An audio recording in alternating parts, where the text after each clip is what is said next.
thought we'd give you a little bit of background in terms of who we are and how we got to doing what we are doing now on a daily basis, and absolutely love having the opportunity to speak to and share the experience with so many of you and with the world's very best players.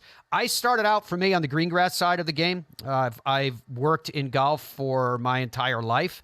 Although when I graduated college, I had this infatuation with radio. I just thought it was an amazing medium. And my first job out of school was at ESPN, where I worked in production.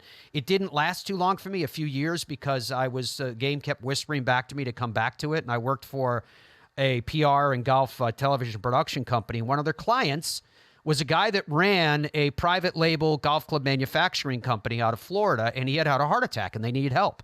And so I went down. They said, "Are you interested?" I said, "Yeah." I went down. I learned manufacturing, ran this manufacturing company. We built clubs for Ram, Wilson, Nicholas, McGregor, all these different lines. And it was at that time that I started dabbling and doing TV work with Golf Channel as their industry insider back in those days. And then during that time, I went back to the greens grass side of the game. My last job professionally was managing the Newport National Golf Club up in Rhode Island before the media side took over. And the media side for me took over in particular in 2015 when I signed a contract with NBC Sports and Golf Channel. And we decided thereafter to independently syndicate the Fairways of Life show through digital radio and then what became television and streaming television. We syndicated it as a national television broadcast 2 years ago. And then, of course, now featured on Golf Channel as well on a daily basis, and still continuing our YouTube channel when we're not on here. So it's all been great fun. It's been an amazing ride.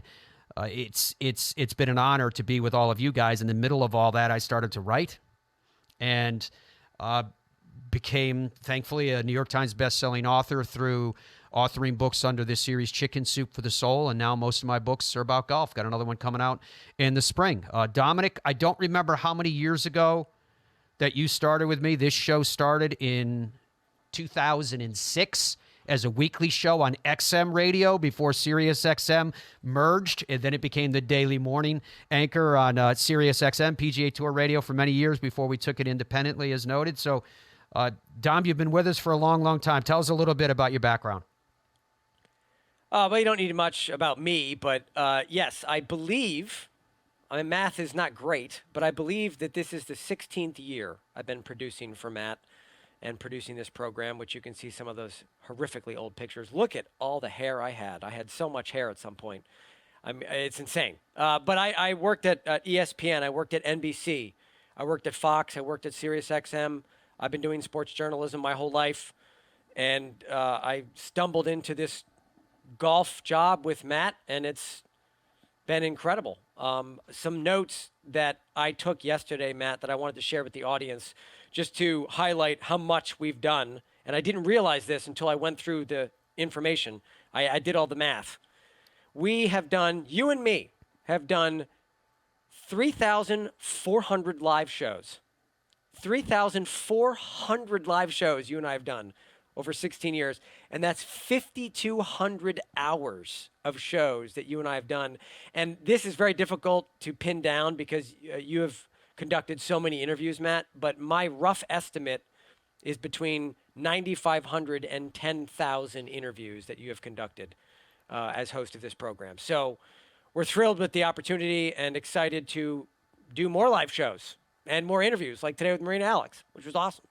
Yeah, she was great. You know, when I started Fairways of Life, the name comes from a book that I wrote in 2006, which kind of used stories of perseverance from the game of golf.